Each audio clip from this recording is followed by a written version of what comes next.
Yung mga katogs, matagal-tagal din tayo hindi nakapag-vlog at medyo busy sa mga work at kung ano naman mga ginagawa natin. Kaya ito, ngayon lang tayo ulit nakapag-vlog. At itong vlog naman natin ngayon ay isang review or something na kulikot ng isang pinahiram sa atin, no?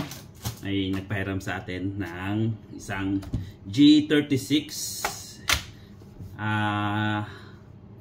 Isa siyang arma para asalto, no? The airsoft na alam niyo naman ngayon kinalilibangan ko ngayon ay maglaro ng airsoft. Ito. Kaya pinahiram tayo ng G36 asalto. Kaya i-try natin. Ano siya? Electric airsoft gun, no? Electric rifle. Hindi katulad ng ating meron pa palang isa. Itong Walther CP99 Compact. Ito ay nung isang araw niregalo sa atin. Bueno, niregalo sa atin, no? Niregalo sa akin ng isang yung nagtutumar sa nagiinom sa bar. Sinabi niya sa akin ay sira daw to at pag naayos ko ay akin na lang daw. Kaya binigay. Kaya yung binigay niya sa akin, kinalikot ko lang ng konti at nakita ko kagad ang sira. Yung pala, ang sira niya ay kulang ng tornilyo. Nahulog. Kumbaga ay lost thread ang tornilyo. Kailangan ko ng tornilyo na pang palakihin ng butas. Lagyan ng panibagong screw, no? Na mas medyo malaki-laki at lagyan ng tornilyo. Ayan, natatanggal siya. Pero ayos siya. Hindi siya airsoft siya, aire comprimido na ang gamit niya ay gas, no? CO2 ang gamit. At ang kanyang bala ay hindi yung panglaro sa airsoft. Iba ang bala niya. Ito ang bala niya ngayon. 4.5 o 4.5 mm acero, metal, hierro, mabigat, nakakasakit talaga. Tinry ko siya at talagang malakas. Kung gusto niyo makita, try din natin ngayon. Kung makikita nyo, ito muna yung review natin ng kalikutin. Kanyang magazine, no? Dito tinatanggal. Yan, nakikita nyo ito. O kaya dito, dalawa yan. Talagang siya, full metal, no? Mabigat talaga siya. Ito medyo yung plastic talagang matibay, pero yung loob niya talagang lahat ay metal o hierro. Kita nyo, ang magazine ay nandito. Ito hindi ko ito mapaikot kasi may gas pang laman, no? Nilagyan ko na siya ng gas. May gas pa siyang laman. Ito yung pampahigpit para tumusok yung gas doon. Pakita ko sa inyo yung gas. Ganito ang nagamit ko na kasi siya. Ito yung mga gamit na. Yan. Ito yung itsura ng gas. Ng CO2. Yan. Gamit na siya. Yan.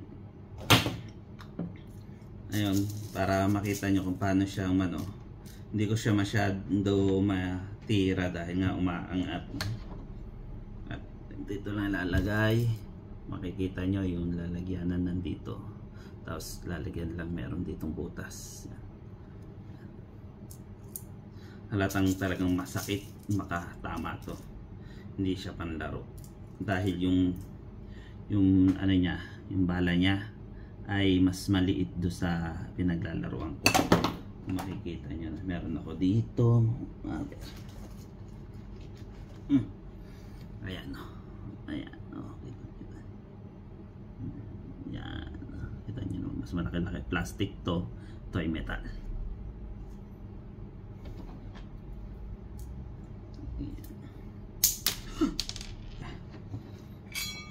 Yun, nakita nyo. Tumansek agad. Gas comprimido, CO2. Lagyan natin. No?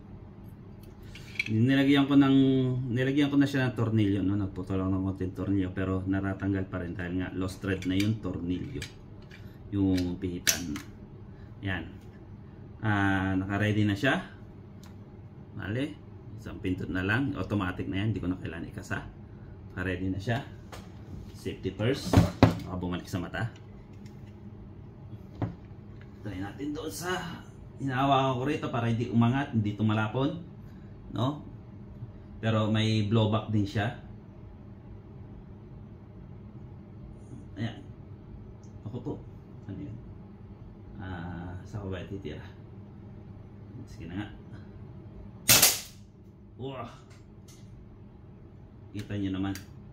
Yan, dahil umaangat. Pero parang may isang balat ko. Vale.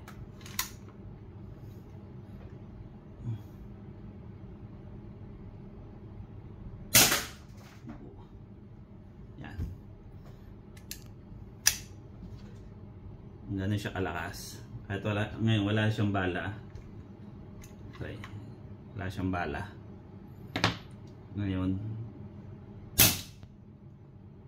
Ayan.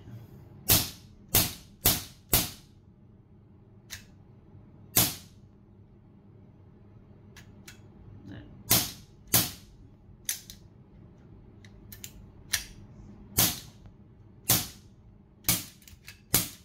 Yan. Okay na. Kita nyo, Walther CP99 compact, no? Ito yung ginagamit ng mga pulisya lokal dito. Siya ay talagang replica ng mga ginagamit ng mga pulis dito. Ito kalaki. Kaya lang hindi lang masyado yung magazine. Ito yung magazine niya kasi yung gas nandito. Imbis na buo siya natatanggal, no? Hindi siya, ito lang natatanggal yung kapirasong to. Mapapansin nyo, yan, ito lang kapirasong to. Tapos nandito nga yung gas, yan. At wala siya yung butas din para lumabas yung bala, hindi binutasan. Pero okay lang. Ngayon, reviewin natin to, G36. Itong G36 na to ay itong baril ng mga puwersa armado ng mga sundalo dito sa Spain, no? Ngayon ewan ko lang kung ano ng baril nila, pero ito yung halos matagal nilang ginamit na asalto. Kita nyo naman, hindi ko lang type ang kulay dahil mas gusto ko kulay itim, no? Kung napapansin nyo yung baril natin na yun isang Degas, yung Golden Eagle. Yung Golden Eagle natin, eto kulay itim. At ang ating sniper ay kulay itim din. Ayan, no? Ito ay power by pump, no? Yung isa naman ay gas din, pero hindi siya yung CO2 gas ng parang botano. At ito ay electric. Ngayon, paano ang battery niya? Ito po ang battery niya, litio, 7.4 ang voltahe, 1100 milliamperyo, no? Siguro naman ano na to, makakatagal na to ng isang buong laro. Dahil kung gagamitin natin to at yung sniper natin, pues karamitan pag malayuan, pues sniper gagamitin. Pag malapitan, ito na lang gagamitin natin. Kasi yung sniper hindi natin pwedeng ibaril sa may limit na 30 meters. Hindi natin pwedeng ibaril dahil nga malakas siya, masakit. Pero ngayon ito medyo mahina-hina dahil nga pinutulan ng spring nung una. Yung dinala ko siya sa unang laro, hindi tanggapin ng sniper natin dahil malakas ang potensya. Yung potensya ng sniper malakas. Kaya pinutulan ng konti ng spring. Ngayon medyo humina naman pero ayos pa rin. Pero kailangan ko pa rin palitan ng spring pag may pera-pera na. Dahil medyo mahal din ang spring at kailangan din natin bumili ng chrono para matignan natin yung lakas ng baril, no? Ay, eto muna tayo. Masyado na tayo madaldal. Dito po siya tinatanggal dahil medyo naano ko na siya, nakalikot, no? Ayan po. Dito po sa harapan ng ano. Pwede siyang lagyan ng kung ano-ano, no? Ayan po. Oh. Ang magazine niya ay high kappa. Meron tong 300 something na BBs na pwedeng lagyan. At ito po ang connector. Ang connector niya po ay ito. Ayan po. Ayan. Ayan. Okay. Okay. Tengo la mala noticia.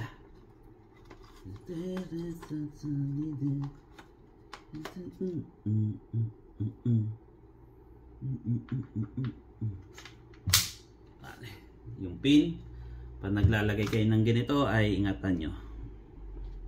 Yung karamihan na asalto, yung assault rifle, yung battery ay nasa kulata. Ito dahil ang kulata na ito ay ganito, basyo, no? At natitiklop din ho siya. Kita nyo pag tinatago, liit niya. At hilahin nyo lang, o yan, ganyan na siya. Ngayon, try natin, single shot. Automatic. Ayan po. Ang hop-up niya po ay medyo nagandahan ako sa hop-up niya dahil nandito po. Yan ang hop-up. I-adjust niya lang to. Yung meron siyang, may roleta po siya rito. Yung pwedeng itaas at pwedeng ibaba. Madali lang. Hindi katulad na itong pang sniper. Ang hop-up niya ay kailangan ng Allen. Yabe Allen. At ang hop-up ng Golden Eagle, kailangan tanggalin yung barrel, itong nasa ibabaw, at saka baguhin ng hop-up. Ngayon, try muna natin kargahan itong ating 0.20.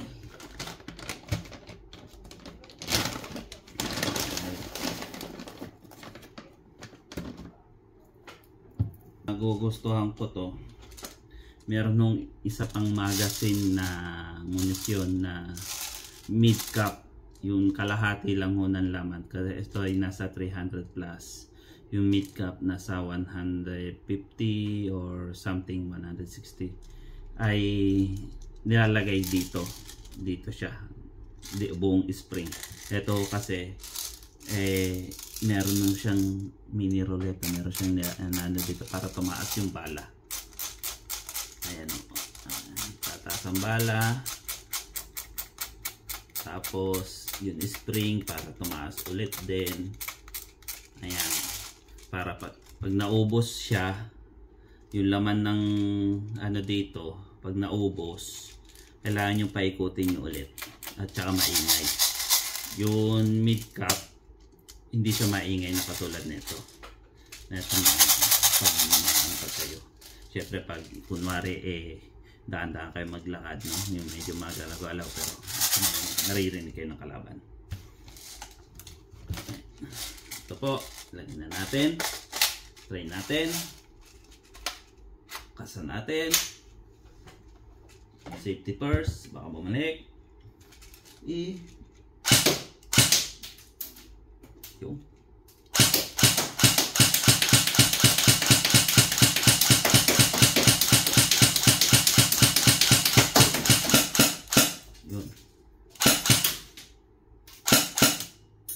yun. Ngayon, naubos ulit. Hindi pa ikot ulit tayo. Yun yung single shot, semi-auto. Automatic.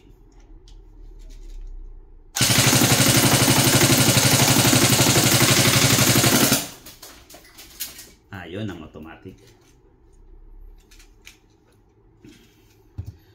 Hindi tayo pwede sa mga laro, hindi ho tayo pwedeng gumamit ng automatic dito. Merong isang player lang na pwedeng gumamit ng automatic, yun ay mga tinatawag dun ay yung backup. Siya lang pwedeng gumamit ng automatic. Yung mga talaga karamihan, ang laro ay semi-auto lang, hindi pwedeng gumamit ng automatic. Yan. Pag normal po yung pag tinatanggal yung magazine, normal po may nahuhulog lagi. Kahit anong rifle na rifle na pang-asalto. Basta ang gamit ay mga ganito, may nahuhulog lagi.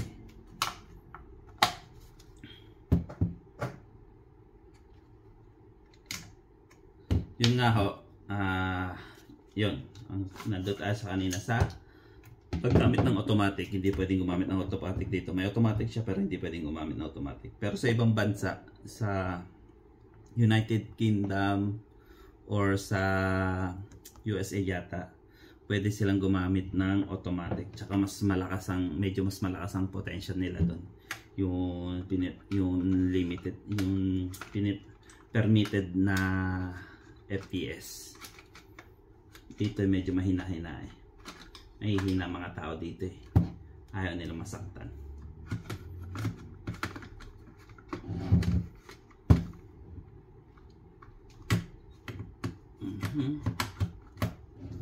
Mali, LP. Isa pa, pag tinatago at pagkatapos automatic, tanggal ang battery. Sa mga litio na katulad nito ay mas maganda pag katapos maglaro ng buong maghapon, mga ganyan, china-charge ka agad. Huwag itong i-drain dahil masama po sa battery to. Kaya mas maganda pag china-charge ka agad. Ano pa ba? Ano pa ba ang ating yan, ayan, konti na rin na naman. Pero ito ay babalik natin dito. At pag nagtatago rin po, wag hong hayaang may bola sa loob ng magazine. Kasi minsan ay hindi natin masasabi, baka biglang mabasa or maano ang magazine, no? Yung bibiso kasi ay bio. Ito ay nadudurog pag nabasa at baka magbara. Sayang lang ng magazine. Hindi naman ako kamahalan ng magazine pero syempre sayang din. Kagandahan lang sa ganitong high capa magazine ay kahit sabihin na natin na na buong maghapon maglaro, halos isa lang magagamit nyo. Depende na lang kung tira kayo ng tira kahit wala kalaban, no? Pero halos isa lang magagamit yung magazine kasi halos 300 something na BBs ang malalaman, no? Yeah, itataas nyo lang pag wala nang lumalabas, taas nyo lang dito. Doon naman sa mid cap 100 something, 150, 160 yata, depende sa marka. Pag naubos yon, syempre mahirap pong maglagay, mag-reload. Kailangan nyo ng B-loader na may iba hong B-loader para dito, may mas mabilis kasi itatapat. Pwede rin to dahil itatapat nyo lang dito at saka nyo kakargahan. At meron yung ibang B-loader na parang ganito rin ang style, tapos itatapat nyo lang din dito sa butas, tapos ikutin nyo, tapos automatic na siya magkakarga. Ito naman na hindi na, kahit isa lang okay na. Pero doon sa mid cap, mga siguro 3 okay na yan. Pag naubos, meron pa kayo isa pa. Yung mga naglalaro doon sa pinupuntahan ko ay mga mid cap yung mga gamit nila. Kaya makikita mo yung mga munition nila, yung mga pinito nila dito para hilera. Sa 2-3 plus yun nakalagay sa kanilang baril sa rifle nila. Wes, ito lang naman muna ang ating iba-vlog. Hanggang sa susunod daw mga katogs, no? Sa ating pagbablog. Sana ay swertihin tayo sa susunod na laro ay ma-videohan natin yung laro natin, no? Dahil medyo naghahanap ako ng murang-murang camera dahil itong camera ito ay kailangan ko ng palitan, hindi nagtatagal. At naghahanap tayo ng medyo mura-mura. Baka swertihin tayo next month at meron magbigay. Joke. Yun nga. At itong sniper natin, ito naman ang nakita niyo naman to sa isa kong vlog, no, na ano niyo na rin naman. Ito yung nalinis ko na rin yung loob. Ang kulang na lang ay i-upgrade ko na lang siya, no. Papalitan ko yung hop up niya, yung nasa ano, yung kumakapit ng bibis, tsaka yung kanyon. Pero paunti-unti dahil medyo mahal-mahal din, no? Unti-unti nating i-upgrade to. Ang una ko yung upgrade tong telescope dahil yung telescope na nakasama niya, may kasama siyang telescope, hindi bawat laro o bawat saglit lang ay nababago kagad yung nagagalaw sa loob, yung nababago yung target. Ito ho, ginamit ko na ano ko, medyo malapit-lapit nga lang ho siya, pero okay naman dahil sa lapit din naman ho, mga hanggang 80 meters lang naman ang inaabot ng baril, no, o mga something, mga ganon, o wala pa yata dahil nga pinutulan ng spring. Ayos lang, kita pa naman yung tao.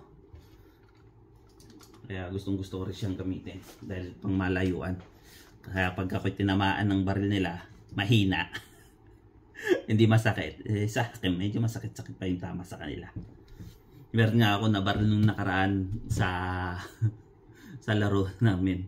Nakalimutan kong sniper ang gamit ko. Ang lapit. Mga siguro ay wala pang 15 meters.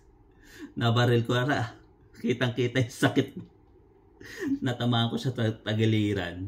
Kitang-kitang sakit. Sabi ko, talagang napagalaw siya, napasayaw.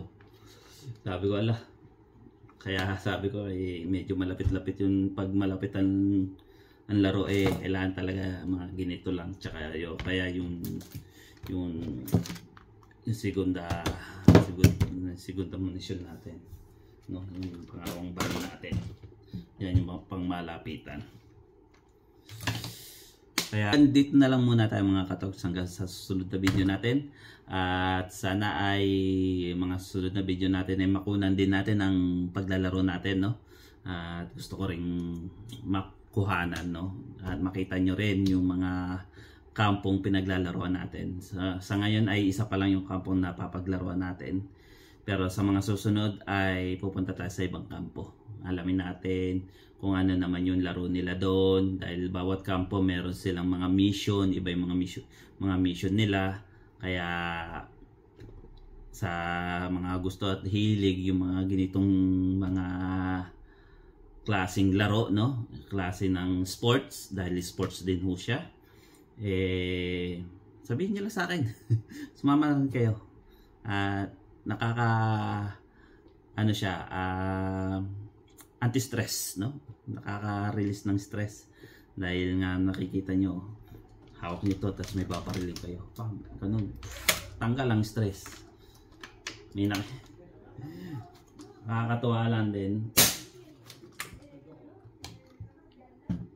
lalo na pag nakikita nyo yung tinitira nyo, yung talagang target nyo ay talagang saktong-sakto doon. Nakakatuwa. Pero bueno, para sa akin, pero para sa inyo, hindi ko rin alam. Pero bueno, hanggang sa susunod mga katogs, maraming salamat sa inyong pasusubaybay at hanggang sa ulitin. Salut sa inyo. Teka. Meron nga pala nakalimutan at bagong dating, mainit-init pa. Hindi ko nasabi sa inyo, itong aking binili sa AliExpress, no? Parang ano dito, bueno, parang Amazon pero mas mura-mura ng konti. Ito po, ayan, pang bupanda. Naalala ko tuloy dito yung butas-butas, yung uniform ng basketball, no? Pang uniform ng basketball. Ito ay para sa magtago tayo. Yan, yung ganyan, pwedeng ganyan, ayan, pang camouflage natin. Yan, kaya sunod na laro natin, dala natin to. Tsaka pwede natin itago yung rifle natin para hindi masyado makita. Ito, diba? At meron pa. Siyempre, bumili na rin tayo ng akoperta. Yan. Bumili tayo ng nipad tsaka ng sikopad. Nipad tsaka sikopad. Dahil lagi tayo nakahiga, no? Lagi tayo na umihiga, mahirap na rin at masakit ho dito sa siko tsaka sa tuhod. Kaya yun, bumili na rin ako nito para protection na rin natin. Yan. Protection. Ayan. Para pag magapang higa, yan. Protection dito. Saka sa tuhod. Yan. Ready na tayo. Ready to rumble! Yung pa, meron pa pala. Pero susunod na lang mga katogs. Susunod na lang ako magkukwento. Hanggang susunod mga katogs. Shout out!